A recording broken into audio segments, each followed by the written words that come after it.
apareceu, procure a nossa irmã Ana Cláudia. Lucas capítulo 8, quem já abriu, diga amém.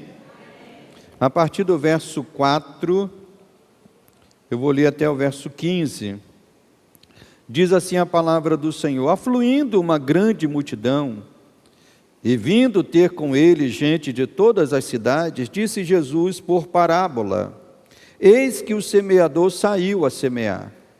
E ao semear, uma parte caiu à beira do caminho, foi pisada, e as aves do céu a comeram. Outra caiu sobre a pedra, e tendo crescido, secou, por falta de umidade.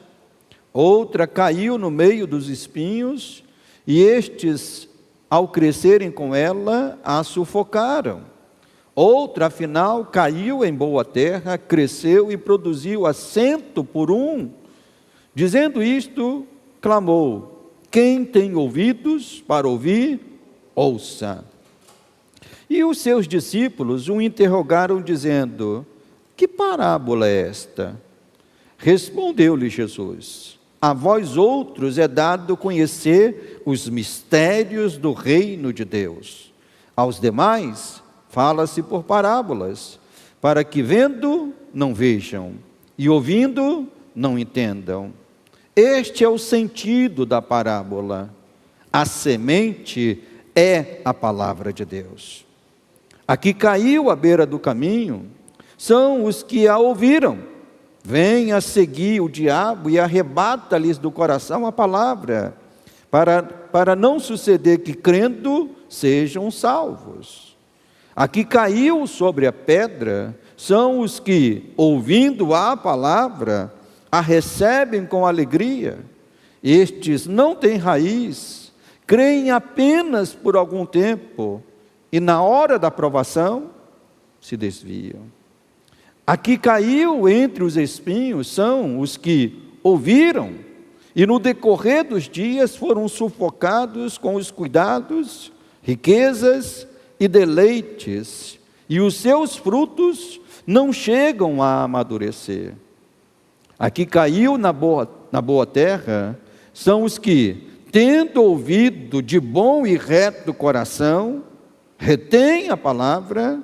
Estes frutificam com perseverança. Somente até aqui, amado Deus e amado Pai, que o Senhor fale ao nosso coração, nos instruindo, ó Deus, não abrindo apenas os nossos ouvidos, mas, como diz o texto, abrindo o nosso coração, Pai, para ouvir a Tua palavra e reter a Tua palavra nesta noite. Que nada atrapalhe, Senhor, os Teus filhos e filhas que estão aqui, que a Tua palavra alcance o coração de cada um deles. Nós Te pedimos isso, no nome santo do Senhor. Amém e amém. Os irmãos podem assentar. O título dessa palavra é Como surge a vida espiritual. Uma das coisas mais fantásticas da vida, meus irmãos, é vermos o processo de geração e desenvolvimento da vida. Eu fico admirado quando eu vejo esse processo da vida acontecendo, né? Há um impulso criacional no mundo colocado por Deus. É um impulso que não se pode ser retido. É um impulso à criação, é um impulso à vida. E esse impulso à vida está por todos os lados. Ele está lá no espaço, ainda que não consigamos ver, a vida, a criação surgindo no espaço, vamos assim dizer, no surgimento de estrelas, de astros celestes. De vez em quando nós ouvimos uma notícia, né, que se surge um novo astro, se surge uma nova estrela no espaço. Esse impulso da vida está também nos oceanos, na vida marinha, e também na terra, na sua profusão de vida. Um pensador francês chamado Henri Bergson, ele chamou esse impulso de o élan vital, a força da vida, aquilo que não se consegue parar. Nas plantas, por exemplo, vemos que uma pequena semente, um pequeno grão, é capaz de gerar uma árvore, né, que irá produzir muitos frutos, e no interior de cada fruto, quem come mamão aí regularmente? Quem come mamão regularmente? Meu Deus, a Denise come mamão praticamente quase todo dia, né? E quando ela abre o mamão, eu fico vendo aquelas sementes em profusão, né? Meu Deus, quantas sementes você tem em um mamão? Né? E cada semente daquela você pode pegar, plantar, e daqui a algum tempo você vai ter tantos mamões, e você pode pegar, plantar, e você vai ter uma profusão, né? Eu me lembro, essa semana eu estive na casa do diácono Francisco, vou entregar aqui, Francisco, que eu fui lá na sua casa essa semana, tomei um cafezinho com o diácono Francisco, e fiquei muito contente, né? Ele tem um espaço lá, um quintal, muitas plantas, né? E me fez lembrar a minha mãe, quando eu era criança, que também tinha um quintal com só a casa dela. Então imagine um quintal como esse daqui, onde está a igreja, que só tinha uma casa, então tinha muito espaço do terreno para plantar. E eu me lembro que minha mãe, ela ia fazer comida, pegava o tomate, pegava a semente do tomate e jogava pela janela. E quando se ia ver, daqui a um tempo, tinha pé de tomate no quintal. Ela pegava alguma coisa e jogava, então tinha aipim, tomate, banana, então, meu Deus, não faltava banana lá em casa, né? Banana brotava, uma profusão de vida. Então, numa pequena semente, temos uma explosão de vida. Além das sementes e plantas, vemos também isso no mundo animal. Um casal, né, de espécies, seja ele um leão, seja ele um boi, né? Um casal ali pode produzir diversos filhotes, perpetuando aquela espécie. Também essa força da vida também está entre nós, humanos. Então, há um impulso criacional, há um impulso da vida. A vida brota, a vida corre, a vida flui. Mas o que pouca gente percebe e valoriza é que a verdadeira vida espiritual também possui um processo. Deus também colocou um processo para a vida espiritual ser desenvolvida, para a vida espiritual surgir. E aqui nesse texto, este processo eu diria que é explicado e exposto nos seus mínimos detalhes. Jesus, para falar desse processo da vida espiritual, ele conta uma parábola, ele conta uma história. Era muito comum no tempo de Jesus, os sábios e mestres usarem histórias e parábolas para falar verdades profundas através daquela história que estaria ali contando. E nesta parábola Jesus está ensinando uma verdade profunda. Jesus está falando do processo da vida espiritual, como a vida espiritual surge, como a vida espiritual se desenvolve no coração humano. Deixa a sua Bíblia aberta. E na primeira parte do texto, Jesus oferece aos seus ouvintes, então Jesus estava contando aqui essa parábola, e essa parábola ela tem dois cenários. Num primeiro cenário, ele está contando essa parábola para uma multidão. No segundo cenário, já não mais da multidão, mas ele está agora com os seus discípulos explicando a parábola. Então, na primeira parte da parábola, no cenário em que ele está com a multidão, Jesus oferece aos seus ouvintes um panorama geral.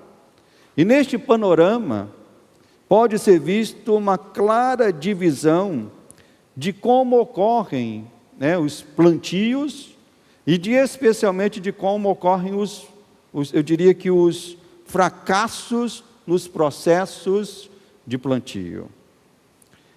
A linguagem da parábola é uma linguagem agrícola. Jesus está falando de semear, de pedra, de areia, coisas aqui que a gente às vezes não conhece muito. Algumas irmãs conhecem, porque trabalham com plantas. Eu sei que algumas irmãs aqui são especialistas em mexer em planta. Mas Jesus está aqui trazendo um cenário agrícola, um cenário do campo. Os primeiros ouvintes da parábola sabiam muito bem o que Jesus estava dizendo. Jesus está usando uma linguagem que a audiência principal deles sabia o que significava. E naquela época, meus irmãos, e como hoje também, arar a terra não é algo fácil, né? Arar a terra é você preparar a terra para colocar as sementes, né? Arar a terra, seja no passado, seja no presente, é algo que exige força física, né? Alguém que vai fazer isso manualmente, tem que fazer com enxada, uma picareta, né? Abrindo uma vala, né? Então, é algo que exige uma força física. Na época de Jesus, esse trabalho era feito por animais, quando alguém tinha um animal para poder fazer isso, um boi, né? Ele botava lá o boi, colocava o arado travado no boi, à medida que o boi ia andando, né? Mas quando não se tinha um boi para poder fazer isso, era a própria pessoa que tinha que fazer isso. Então era um trabalho que exigia força. Então era comum, aqui na época de Jesus, alguns semeadores arriscarem semear sem arar a terra, né? Segundo estudiosos, isso era uma prática que poderia ser feita, né? Não se arava a terra, se jogava as sementes e via qual semente ali iria brotar, qual semente iria frutificar. E como diz o texto, obviamente que quem usava deste processo se perdia muitas sementes. As sementes ficavam, muitas delas, pelo caminho, né? Os pássaros vinham, comiam essas sementes, boa parte dessa semente era perdida. Algumas destas sementes, né, quem fazia esse processo, algumas destas sementes até chegavam a brotar no solo da Palestina. Porque o solo da Palestina, segundo estudiosos, ele era um solo que tinha uma camada fina de terra, mas por baixo dessa terra era um solo pedregoso. Boa parte desse solo é feito desse jeito. Então, aquelas sementes que não eram devoradas pelos pássaros, elas até caíam nesse tipo de solo, que tinha uma camada fina de terra, mas pedra por baixo, e nessa camada fina de terra, elas chegavam até brotar, chegavam até crescer. Mas, obviamente, que à medida que essa planta iria crescendo, precisava de quê, meus irmãos? Precisava de afundar as suas raízes. Aí chegava num ponto em que as raízes tocavam na pedra. E ali elas morriam, porque não tinham, né, profundidade. Não conseguiam espalhar as suas raízes. Quando não, ou seja, quando passava por este processo, quando caía, por exemplo, em outro tipo de solo, né, que até à primeira vista parecia um solo melhor. Opa, não fiquei na beira do caminho, foi uma semente que não caiu nesse tipo de solo pedregoso, foi uma semente que caiu numa terra aparentemente boa, né? Aparentemente que iria ali brotar. No entanto, também havia naquela época de Jesus, como há também nos dias de hoje, solos que são infectados de raízes, de cardos e espinheiros. Quem aqui que trabalha com plantas, foi comprar uma terra para plantar uma coisa e você plantou aquilo que você queria que crescesse, mas cresceu outra coisa junto com aquilo, porque veio junto com o quê, meus irmãos? Com a própria terra, as sementes, né? Então, naquela época, segundo estudiosos, também aconteciam isso, né?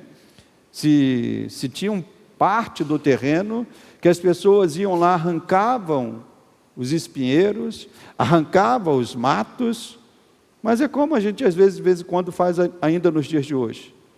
Quem aqui que já teve um terreno e que cortava o capim, mas só cortava ali sem tirar a raiz, o que acontecia com esse capim em pouco tempo?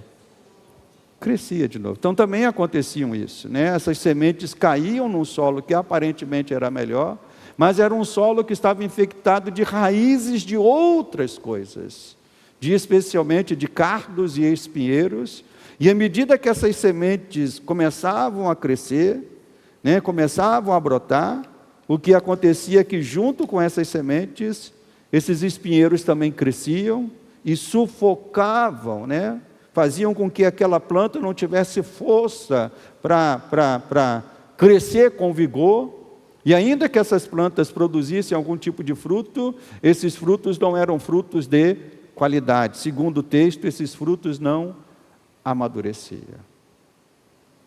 Então Jesus conta essa parábola, então, nessas 3 primeiras partes, mostrando de um processo de plantio. Em contraste a todos esses processos fracassados, um deles foi bem sucedido, ou seja, as sementes conseguiam o solo adequado, e quando conseguiam um solo adequado, era algo maravilhoso. O texto diz que chegavam a produzir, diz aqui no verso 8, outra afinal, caiu em boa terra, cresceu e produziu a 100 por 1. O que significa isso? Para cada semente brotada, geraram 100 frutos daquela semente. E era algo extraordinário, porque na média, na época de Jesus, uma colheita boa era uma colheita de 10, 15 frutos por 1. E Jesus fala aqui nesse texto, usando na parábola, de uma colheita de 100 por 1. No texto de Mateus, ele fala de uma colheita de 30, 60 e 100 por 1. Então, colheitas maravilhosas. E Jesus encerra a parábola, pelo menos a primeira parte, num tom enigmático, dizendo: quem tem ouvidos para ouvir, ouça. Mas será que era sobre plantio que Jesus estava ensinando? Porque até aqui parece que ele está falando de plantar, do processo de plantar, do processo de semente. Será que é sobre plantio que Jesus queria falar? Ou havia algo mais profundo para ser dito? Os discípulos entenderam que haveria de ter algo mais profundo para ser dito. E esses discípulos, depois que Jesus ensinou a multidão, esses discípulos agora em particular, aí já um segundo cenário, esses discípulos chegam para Jesus e fazem uma pergunta no verso 9. Interrogam Jesus dizendo: que parábola é esta? O que afinal o Senhor quer nos ensinar? O que o Senhor quer falar? E essa é exatamente a dinâmica da parábola. Naquela época se falava de uma maneira geral ao público, mas os mestres, eles ensinavam coisas a uma grande multidão, mas em particular, ele ensinava aos seus discípulos, eles explicavam aos seus discípulos. Então Jesus está seguindo aqui o método de um mestre. Falou à multidão, mas agora com os seus discípulos ele vai explicar o que é a parábola. E logo de cara, Jesus oferece a chave para entendermos a parábola. Eu diria que a chave principal está no verso 11. Veja aí o verso 11, o que diz? Ele diz: esse é o sentido da parábola. Que sentido, meus irmãos? Qual é o sentido?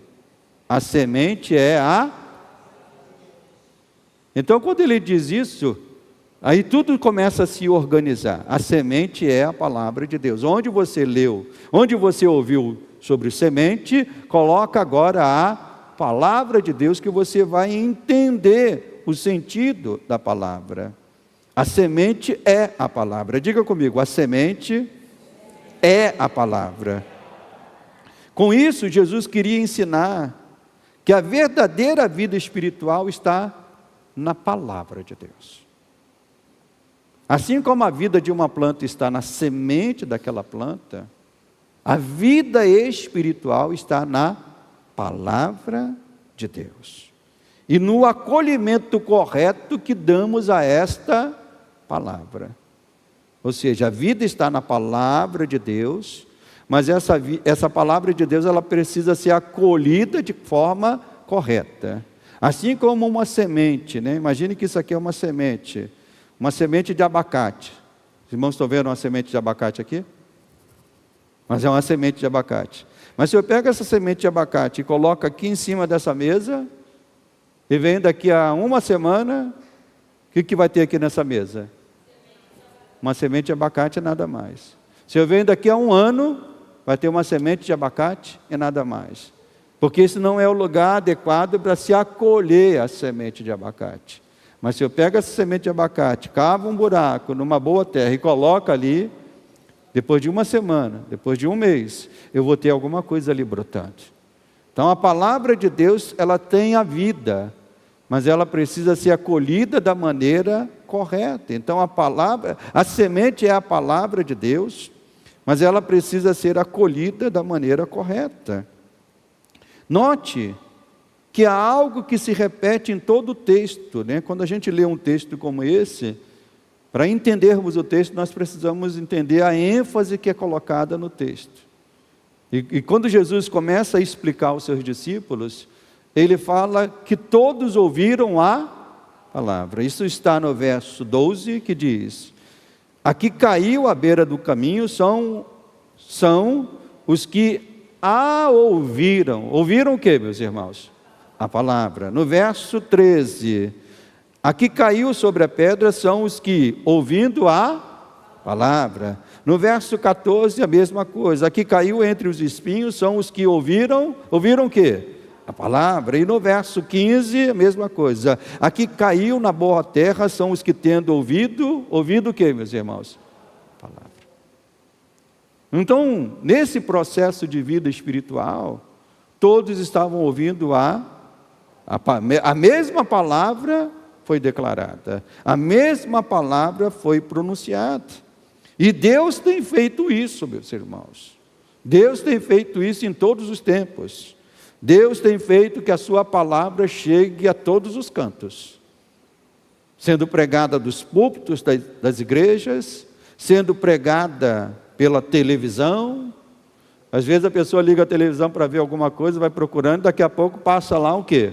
Um pregador da palavra.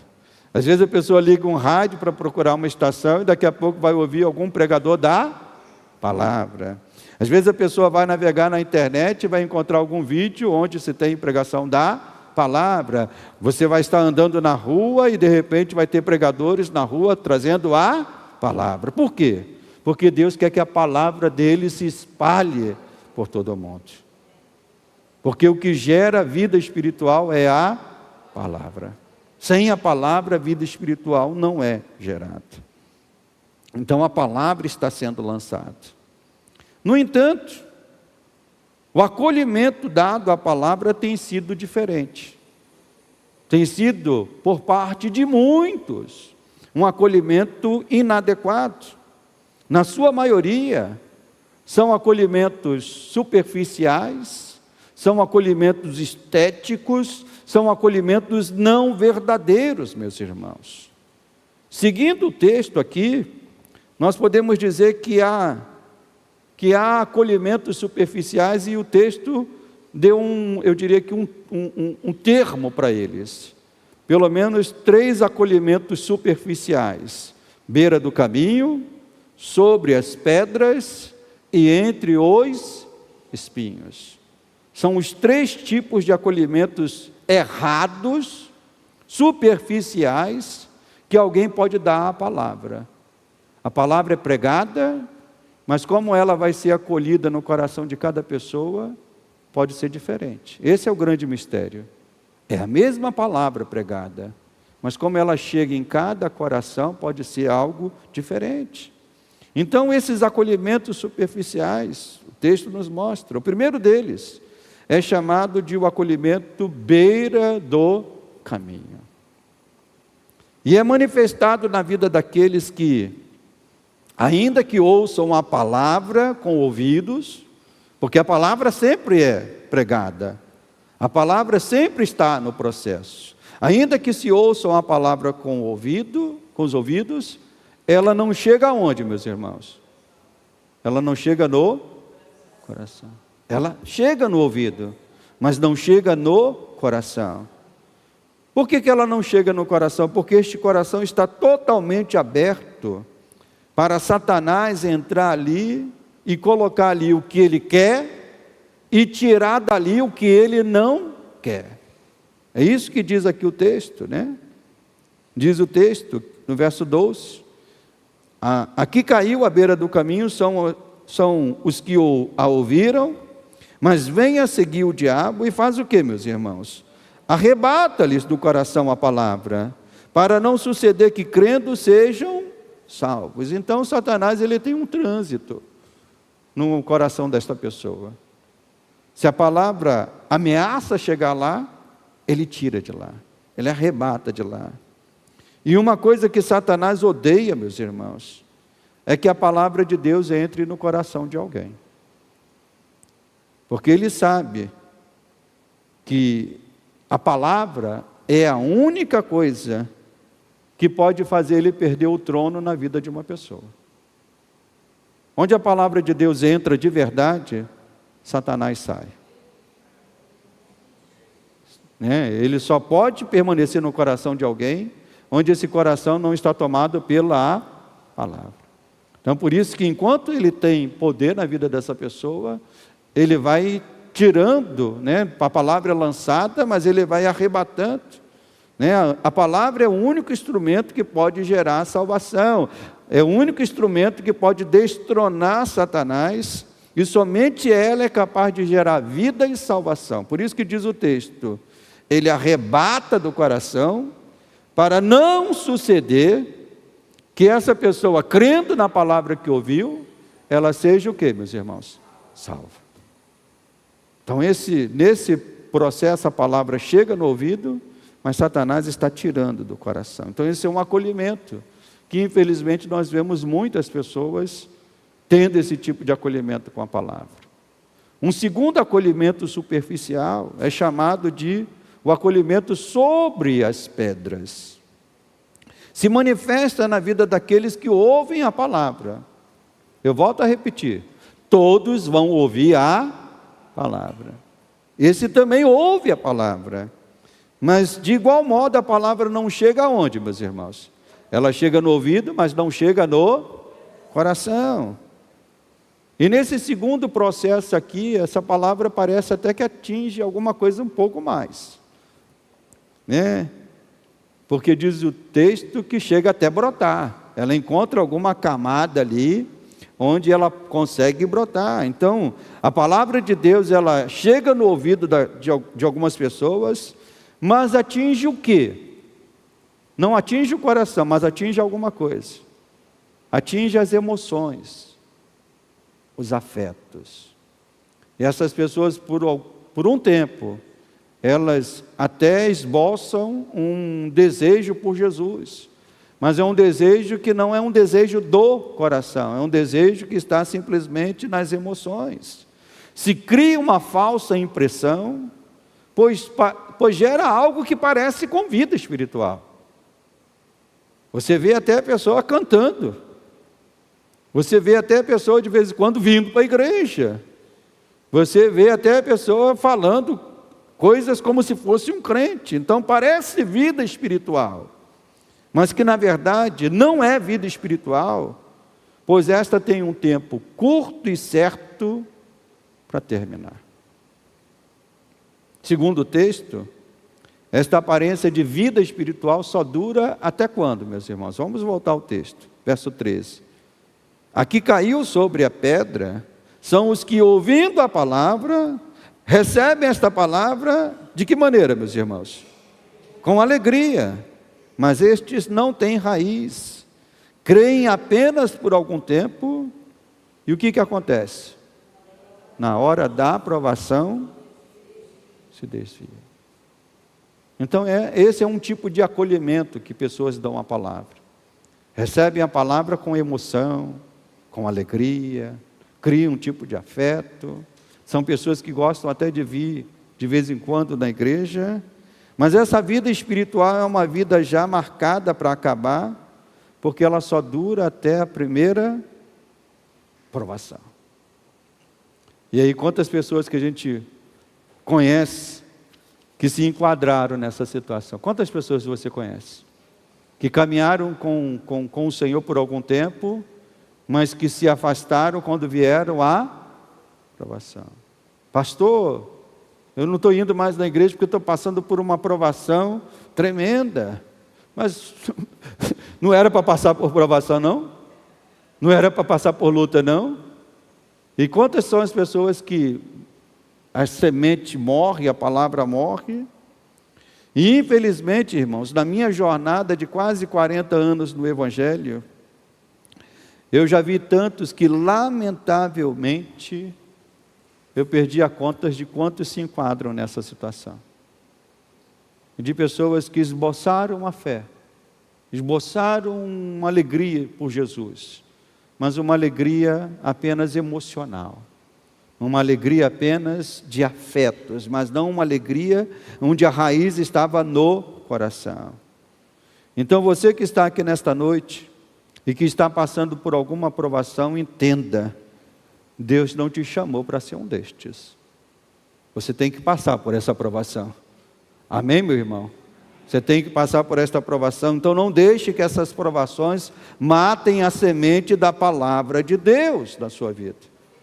Porque se matar a semente da palavra de Deus, significa que essa semente da palavra de Deus não estava no coração, estava apenas nos afetos. Caminhando um pouco mais, o texto mostra um terceiro acolhimento superficial, que pessoas dão também à palavra. E esse acolhimento é chamado de entre os espinhos. E se manifesta na vida daqueles que, mais uma vez, ouvem também o que, meus irmãos? Todos ouvem a palavra. Todos ouvem a palavra. Mas esta palavra não chega ao coração. Geram também uma falsa impressão de vida espiritual. Mas esta também é interrompida quando Satanás faz com que os cuidados do mundo comecem a surgir na vida desta pessoa. Essa pessoa também tem uma aparência de vida espiritual. Também gosta de estar na igreja. Também gosta de cantar louvores. Também gosta de ir trabalhar, botar o rádio na melodia. Gosta das coisas de Deus, né? Tem aparência de vida espiritual. Até que algumas coisas começam a acontecer. O sucesso material, os falsos amigos, os convites para momentos de prazeres no mundo, os cuidados do mundo são tantos, irmãos, que são capazes de sufocar a semente da palavra na vida desta pessoa. E começa mais ou menos assim, quando a pessoa começa a dizer assim: ah, não tem nada a ver, é só uma festinha que eu vou. Ou mais ou menos assim: ah, são meus amigos e me querem muito. São pessoas do mundo, mas são meus amigos e me querem muito bem, eu quero estar com eles. E chega até às vezes ao ponto de pessoas que fazem essa declaração: eu tenho mais amigos no mundo do que na igreja. Cuidado, meu irmão. Cuidado, são os espinhos, né? São os espinhos que querem sufocar. Ou alguém que diz assim: é a minha chance de ficar rico. A vida espiritual eu vejo depois. Vou me dedicar a essa oportunidade de trabalho, vou ficar rico, é minha chance de ficar rico. A vida espiritual eu vejo depois. Mais uma vez, em quase 40 anos de caminhada cristã, eu já vi muitos se perderem desse jeito. Pessoas que tinham até uma aparência de vida espiritual, mas que deixaram o mundo, né, começar a crescer e sufocar. Note, meus irmãos, note que o texto diz que estes chegaram até produzir frutos. Olha o que diz o verso 14. Aqui caiu entre os espinhos são os que ouviram a palavra, mas no decorrer dos dias, ou seja, de um tempo, foram sufocados com os cuidados do mundo, com as riquezas, com os deleites da vida. E note que esse aqui chegou até produzir frutos. Mas o fruto desses, o que aconteceu com eles? Não amadureceu. Ou seja, não teve tempo suficiente para poder amadurecer. Era um fruto que não prestava. Era um fruto que não tinha o seu valor. Então nós vemos até aqui esses 3 níveis que mostram que o acolhimento à palavra de Deus pode ser feito de muitas formas. É a mesma palavra pregada, mas uns podem receber desprezando, outros podem receber até com um pouquinho de alegria, mas daqui a pouco vão desprezar também. Outros podem receber até com uma aparência um pouquinho melhor, mas não tendo cortado as raízes das coisas do mundo, né? Aquela pessoa que vem para a igreja, mas que não cortou as raízes das coisas do mundo. Daqui a pouco essas raízes vão fazer o quê, meus irmãos? Vão começar a crescer novamente na vida dessa pessoa e matar.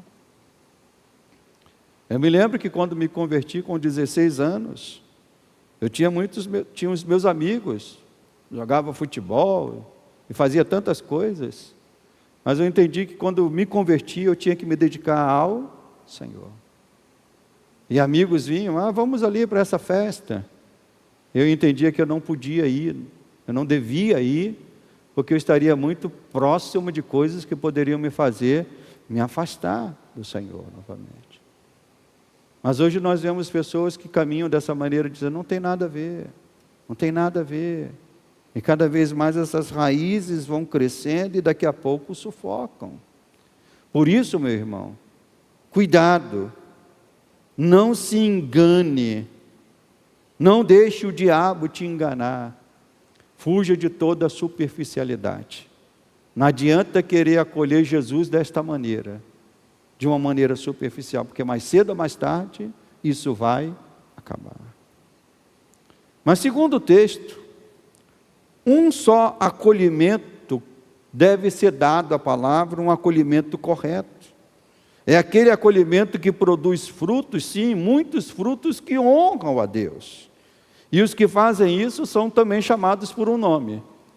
Qual é o nome que são chamados? O que diz aí o texto? São chamados de boa terra. São aqueles que, à semelhança dos outros, também ouvem o que, meus irmãos? O que eles ouvem? Ouvem a palavra. Mas ela não fica apenas nos ouvidos. Ela não fica apenas nas emoções. Diz o texto que ela chega até onde? Aí no verso 15. Aqui caiu na boa terra são os que tendo ouvido, mas ouvido de que maneira? De bom e reto coração. Não ficou só no ouvido, não ficou só nas emoções, a palavra chegou até o coração. Um coração que pela graça de Cristo é feito bom e reto para receber essa semente. Um coração que pela obra do Espírito Santo retém a palavra e não deixa o diabo arrancar ela de lá. Porque você acha que o diabo não vai querer arrancar a palavra desse que recebeu a palavra no coração? Será que Satanás fala assim, não vou querer arrancar? Ele quer arrancar, mas ele não consegue arrancar porque o Espírito Santo faz a obra de manter essa palavra ali. Faz como o salmista declarou, né? Guardei a tua palavra onde? No meu coração, para não pecar contra ti. E esse trabalho de guardar a palavra, meus irmãos, não é um trabalho só nosso, é um trabalho que é feito pelo Espírito. É o Espírito que te capacita a guardar, reter, a colocar a palavra no coração. O próprio Jesus declarou que Ele enviaria do seu Espírito aos seus discípulos, e o Espírito os faria guardar e se lembrar da palavra. É o Espírito que nos faz lembrar da palavra. Quando você está passando por uma coisa, não é porque simplesmente você leu, não, eu tenho uma boa memória, pastor. A palavra, não, é o Espírito Santo que te faz lembrar a palavra. É Ele que te faz guardar a palavra.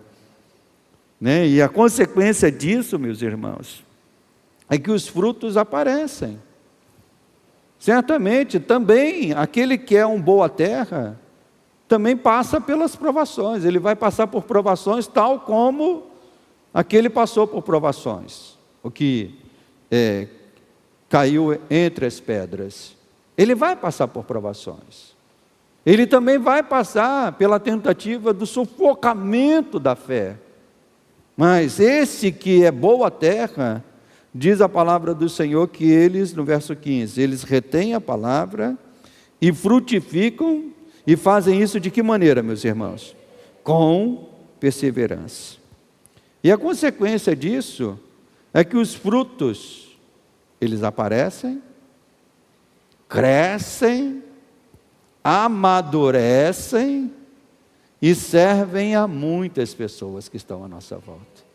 Então, quem é boa terra, a característica dele é esse, é que ele produz frutos, frutos que crescem, amadurecem e servem a muita gente.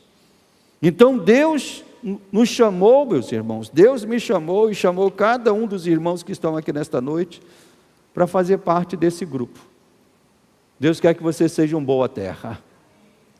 Eu vou falar de novo. Deus quer que você seja um boa terra. Não seja um entre os espinhos, não seja sobre a rocha e não seja um beira do caminho, mas seja um boa terra. Mas como é que alguém pode se tornar um boa terra, pastor? Como alguém pode ser salvo? A chave para a compreensão da parábola, que eu já falei aos irmãos, foi substituir o termo semente pela própria. Não foi isso que Jesus disse? No verso 11 ele disse, o sentido da parábola é esse, a semente é a palavra de Deus.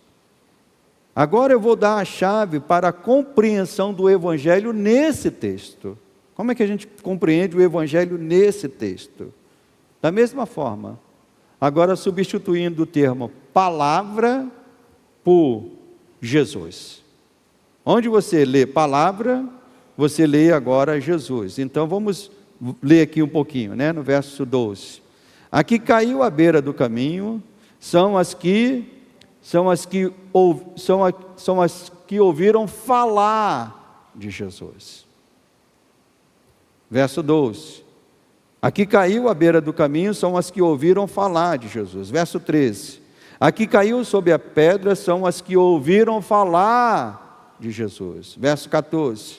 Aqui caiu entre os espinhos, são as que ouviram falar de Jesus.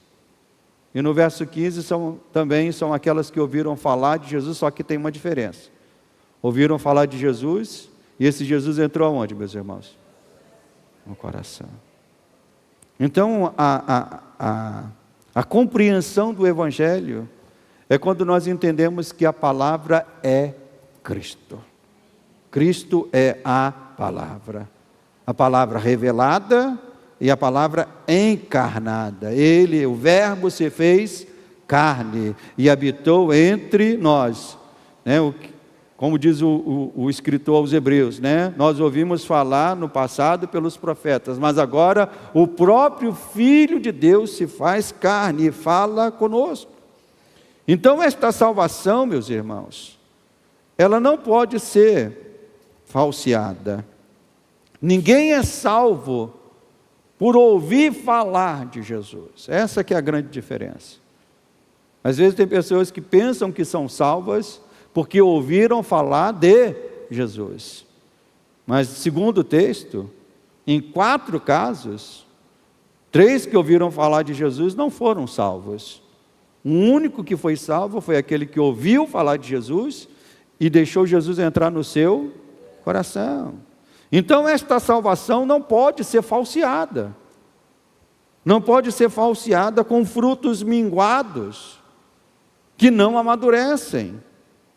Quando Jesus está de fato no coração de uma pessoa, os frutos têm que aparecer. E mais, são abundantes. E mais, serão percebidos por muitos. Esta salvação não é gerada por nós. É a palavra que é Cristo, é a palavra que é o Senhor. Essa salvação está na obra que Jesus realizou na cruz por nós. Quando nós acolhemos a verdade do Evangelho, que verdade do Evangelho? Cristo morreu por nós, pecadores. Quando você acolhe isso no seu coração, quando você recebe isso no seu coração, e se reconhece um desses pecadores, aí é que há a explosão da vida. Assim como há a explosão da vida no útero de uma mulher, né? Nossa Brandinha ali está grávida, né? Uma explosão de vida ali, daqui a pouco a Abigail vai estar aí com a gente, né? Então, mas uma explosão de vida, né? A vida brota. A mesma coisa acontece no mundo espiritual. A palavra é lançada. Mas ela não gera vida enquanto não é acolhida da maneira correta. A palavra é lançada, ela cai na beira do caminho, não tem vida. Ela cai sobre a pedra, não tem vida. Ela cai entre os espinhos, não tem vida. Mas quando ela chega no coração, a profusão de vida explode. A vida espiritual surge. É quando nós reconhecemos que somos pecadores. Então a vida espiritual é gerada em nós e nos tornamos novas criaturas. As coisas velhas já passaram, nós somos agora novas criaturas. E quem passou por isso sabe que passou por isso. Amém, meus irmãos? Quem já experimentou isso na sua vida? Qual foi o dia que a vida espiritual foi gerada em você? Eu me lembro, até hoje, o dia que a vida espiritual foi gerada em mim, né? Aos 16 anos, entrando ali na igreja da Itatiaia, vendo um diácono pregar lá, né? Um diácono Weber, ouvi a palavra e já me entreguei, já que abri o meu coração para Jesus. Me lembro que depois, num culto de domingo, o pastor fez o apelo, eu fui lá na frente, a vida espiritual estava gerando. Eu não só ouvi a palavra chegou no meu coração. Amém, meus irmãos? Então é maravilhoso vermos um impulso criacional acontecendo à nossa volta, acontecendo no espaço, nos oceanos, nas terras, nos ares. Todo esse impulso criacional aponta para Deus. Cada vez que uma estrela surge, nós devemos dar glória a Deus. Cada vez que uma baleia nasce no oceano, o nome de Deus é glorificado. Cada vez que as florestas são tomadas pelos pios de filhotes de pássaros que querem crescer e que querem viver, isso aponta para Deus, isso aponta para a glória de Deus. Mas entenda, irmãos, ainda que tudo isso seja maravilhoso, não há algo mais maravilhoso e sublime quando a vida espiritual surge no coração de alguém. Quando a vida espiritual surge na vida de uma pessoa, atingindo o coração, mudando. Pecadores que não tinham como serem salvos, né? Agora com seus corações que estavam endurecidos, seus corações que estavam mortificados, a semente da palavra entra, quebra aquela camada de pedra, quebra aquele coração endurecido, alcança o coração e faz a vida espiritual brotar ali. E Jesus afirmou isso: eu sou o caminho, eu sou a verdade e sou a vida. Sim, a vida começa, meus irmãos, quando nós desfrutamos, né? Quando nós abrimos o nosso coração. Então a vida espiritual, ela começa. Nós já desfrutamos ela aqui na terra, mas plenamente vamos desfrutar nos céus. Então quando alguém olha para um crente e diz assim: ele é um homem como qualquer outro homem. Mas esse crente, né, ele tem essa camada desse corpo natural. Mas quando chegar no dia da glória, essa camada vai ser deixada, um novo corpo vai surgir, o corpo do crente glorificado, para habitar com o Senhor por toda a eternidade. Amém, igreja? Você já tem essa vida espiritual? Essa vida espiritual já começou no seu coração? Você já experimentou isso na sua vida? E eu termino essa palavra nesta noite oferecendo algumas perguntas para os irmãos responderem.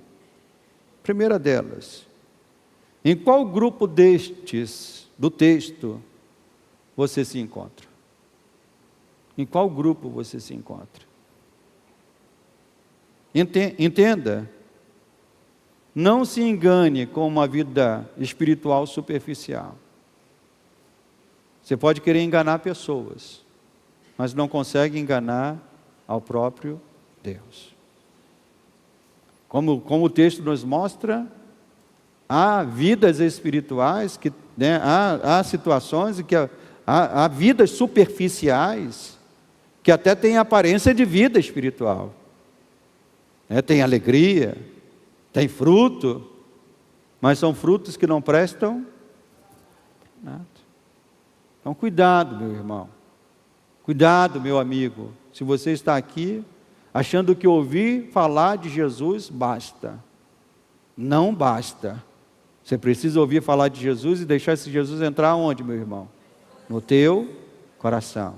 Transformar a sua vida, transformar seus pensamentos, transformar suas atitudes, você produzir frutos, e frutos que glorifiquem o Senhor.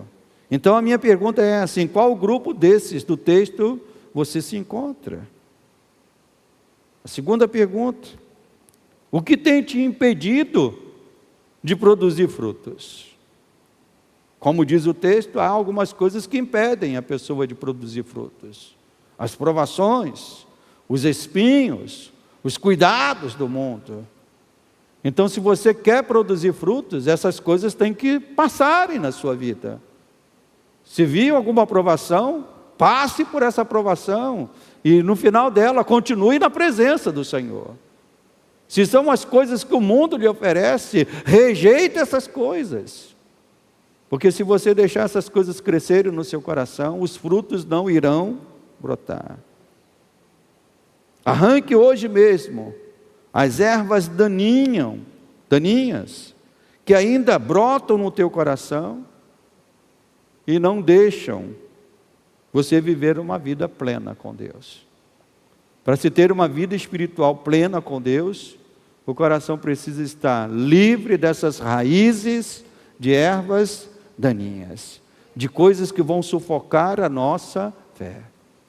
Amém, igreja? Amém, meus irmãos? Que você responda essas perguntas aí no teu coração. Vamos nos colocar de pé e vamos orar ao Senhor. Vamos pedir que o Senhor faça de todos nós aqui boa terra. Quem quer ser um boa terra aí, diga glória a Deus. Mas entenda, não é apenas ouvir a palavra.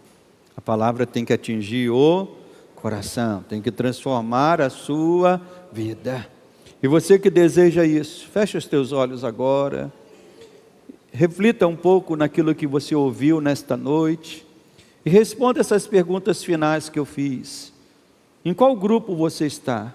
Qual grupo você está, meu irmão? Qual grupo você está, minha irmã? Você tem sido uma boa terra perante o Senhor? Você tem produzido frutos que realmente agradam a Deus? Ou você tem tentado viver uma vida superficial, sentindo alguma alegria de ouvir as coisas de Deus, sentindo alguma alegria de falar as coisas de Deus, mas que não tem produzido frutos verdadeiros para o Senhor? Por isso, nesta noite, meu Deus e meu Pai, nós nos colocamos perante o Senhor que sonda os nossos corações. Eu, como pastor desta igreja, não posso sondar o coração de cada vida que está aqui, mas o Senhor pode, meu Pai, sondar cada coração que está aqui, vendo se a palavra não está apenas no ouvido, vendo se a palavra não está apenas na região das emoções, mas vendo se a palavra atingiu o coração, meu Deus. E a minha oração é que cada vida que está aqui, meu Pai, não se enquadre, ó Deus, na categoria de ser um beira do caminho, não se enquadre na categoria de ser ó Deus, sobre as pedras, não se enquadre na categoria de ser entre os espinhos, não, meu Pai.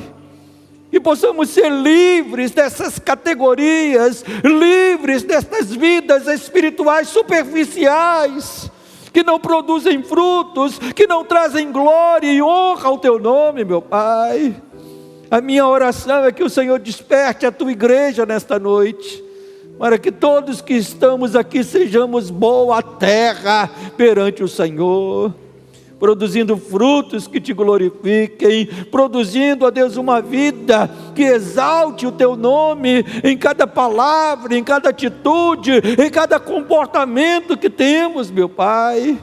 Que o coração dos teus filhos sejam tomados por esta palavra, que esta palavra seja retida, que esta palavra seja guardada, que esta palavra produza frutos na vida dos teus filhos, Pai, e nos faça perseverar para a tua glória.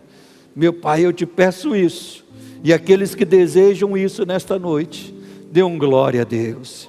Diga: Senhor, me ajuda, Pai, no nome santo do Senhor. Amém.